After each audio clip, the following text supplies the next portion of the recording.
తింటూ ఆ మూవీ మధ్యలో ఫోన్ వచ్చి డిస్టర్బ్ చేసినా తింటూ ఇమాజిన్ చేసుకోవాలనిపిస్తుంది. ఆ కుర్చీ అంతగా అనిపించింది. అంత బాగుంది అసలు. నాకైతే ఈమె రమ్యకృష్ణ గారి రోల్ అయితే మనం సైలెంట్గా ఉంటూ వచ్చే ట్విస్ట్లు అయితే సూపర్. ప్రకాష్ రాజ్ గారు ఆయన పార్టీ నిలుపుకోవడానికి ఆయన చేసే పోరాటం నిజంగా సూపర్గా అనిపించింది. ఆయన మామూలుగా ఒక పొలిటిక్స్లో అది జరుగుతాయి. ఆయన ఆ పాత్ర వరకు చాలా బాగా చేశారు ప్రకాష్ రాజ్ గారు.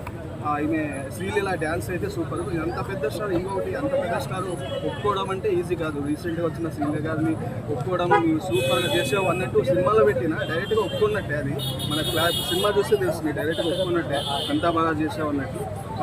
సినిమా కొంతమంది యావరేజ్ అంటారు ఏమన్నా వాళ్ళ ఇష్టం, అది నాకు తెలియదు. వాళ్ళకి నాకైతే అస్సలు అనిపించలేదు. ఫైట్లు పెట్టారు, ఫైట్లు దానికి తగ్గట్టు స్టోరీ వచ్చింది. మళ్ళీ ఫైట్లు పెట్టాక మళ్ళీ వాళ్ళతో విలన్స్తో చేసే కామెడీ బాగుంటుంది. మళ్ళీ తండ్రి కొడుకులది ఆయన పాత పాటలు వినడం, ఆ సీన్స్ అయితే చాలా బాగుంటుంది. మళ్ళీ తల్లి కొడుకులు బాండింగ్ దూరంగా ఉంటారు, కానీ వాళ్ళ ఒకరి మీద ఒకరు చూపే ప్రేమ మనకు లాస్ట్లో క్లైమాక్స్ వరకు క్లియర్గా అర్థమవదు. అది ట్విస్ట్లు సూపర్గా పెట్టారు. గుర్సిదాత సాంగ్ చాలా బాగా అనిపించింది. ఆయన పెట్టారు లాస్ట్లో, ఆ సాంగ్లో కూడా పెట్టారు. ఆయన గడపడారు. కుర్చీని మడత పెట్టి అంటే మీకు మీన్గా ఓన్ చేసుకోండి అన్నట్టు పెట్టారు. నేను అందుకే చెప్పాను స్టార్టింగ్ లో. బాగుంటుంది సినిమా. ముందు వస్తారేమో చూడాలి. అంటే వాళ్ళు ఇప్పుడు ఒకటి మధ్యలో వచ్చింది, అది కుర్చీని మడత పెట్టి మామూలుగా ఆల్రెడీ స్టోరీ అంటే ఉన్నింటే ఇంకా బాగుండేది. అంటే మధ్యలో వచ్చింది కదా, వాళ్ళు ఆల్రెడీ ఫిక్స్ అయి ఉంటారు. సడన్ గా అంటే తీసుకోరు కదా, వాళ్ళకి ప్లాన్ తగ్గట్టు సపరేట్ స్టోరీగా ఇంకా బాగుండేది. ఆయనే చెప్పారు కదా అని ఇంకా బాగుండేది. మధ్యలో ఆయన ఆ డైలాగ్ మధ్యలో రీసెంట్గా వచ్చింది. అదే ఆయన చెప్తారు, ఆయన కూడా ఇచ్చింది మడత బట్టి మీకు మీరు ఓన్ చేసుకోండి, ఎవరి స్వభావం బట్టి వాళ్ళు ఓన్ చేసుకున్నారు. నేను అదే చెప్తున్నా, మడత పెట్టి చేప పలుచుకొని మంచి తాళి నాన్ వెజ్ కానీ వెజ్ కానీ తింటూ ఆ మూవీ ఇమాజిన్ చేసుకోవచ్చు. ఆ మూవీ సీన్స్ ఫోన్లో వచ్చినా మనం ఆ మూవీ సీన్స్ ఇమాజిన్ చేసుకోవచ్చు.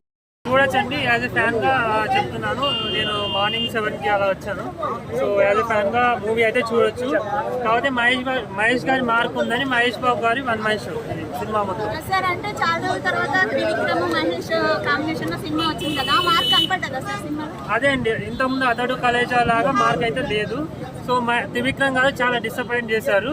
మహేష్ గారికి కోసం అయితే సినిమా చూడొచ్చు. సరే ఇద్దరు కాంబోలో అయితే నేను చాలా ఎక్స్పెక్టేషన్ చేసుకొని వచ్చాను మార్నింగ్, కానీ చాలా డిసప్పాయింట్. యాజ్ ఫ్యాన్ గా చాలా డిసప్పాయింట్ అయ్యాను. అంటే క్లాస్ గా కనిపించే మహేష్ బాబుని ఈ సినిమాలో మాస్ లుక్ లో చూపించారు అన్నారు. మాస్ లో సూపర్ గా ఉన్నారండి. మాస్ లో సూపర్ గా ఉన్నారు. మహేష్ గారి మార్క్ ఎక్కడ తగ్గలేదు. మహేష్ గారి యాక్టింగ్ పరంగా కానీ, డ్యాన్స్ పరంగా కానీ, ఫైట్స్ పరంగా కానీ, కామెడీ టైమింగ్ కానీ అంతా బాగుంది. కాకపోతే ఒక స్టోరీ లేకపోవడం వల్ల అక్కడ డిసప్పాయింట్ అయింది. లాస్ట్లో మదర్ సెంటిమెంట్ కానీ అది వర్కౌట్ అవ్వలేదు. ఇంకోటి కుర్చీ మధ్య పెట్టే సాంగ్ చాలా హైలైట్ చేశారు, అది బాగుంది. ఒక సాంగ్ ఒకటి అండ్ ఇంటర్వెల్ తర్వాత కూడా ఒక సాంగ్ బాగుంది. డైలాగ్స్ అయితే బాగున్నాయండి, డైలాగ్స్ చాలా బాగున్నాయి. కాకపోతే త్రివిక్రమ్ గారి మార్కు డైలాగ్స్ లేవండి ఈ సినిమాలో. నేను యాజ్ ఎ ఫ్యాన్గా 3.75 ఇవ్వగలుగుతాను. యాజ్ ఎ ఫ్యాన్గా ఇంకోసారి వెళ్ళి చూస్తాను. బట్ నార్మల్ ఫ్యాన్స్కి అయితే అంత నచ్చదండి. అంటే నార్మల్ త్రివిక్రమ్ గారికి నేను చెప్పేది ఒకటే రిక్వెస్ట్ అండి, చేస్తే సినిమా చేయమనండి, కానీ టైం పాస్కి ఏదో చేసి మాత్రం సినిమా ఇలాంటి సినిమాలు తీయొద్దండి. ఇంకా మహేష్ గారి డేట్స్ కోసం చాలా మంది డైరెక్టర్లు వెయిట్ చేస్తున్నారు. సో త్రివిక్రమ్ గారు మహేష్ గారి కాంబో అంటే ఒక ఇండస్ట్రీలో ఒక హిట్ అవుతుంది.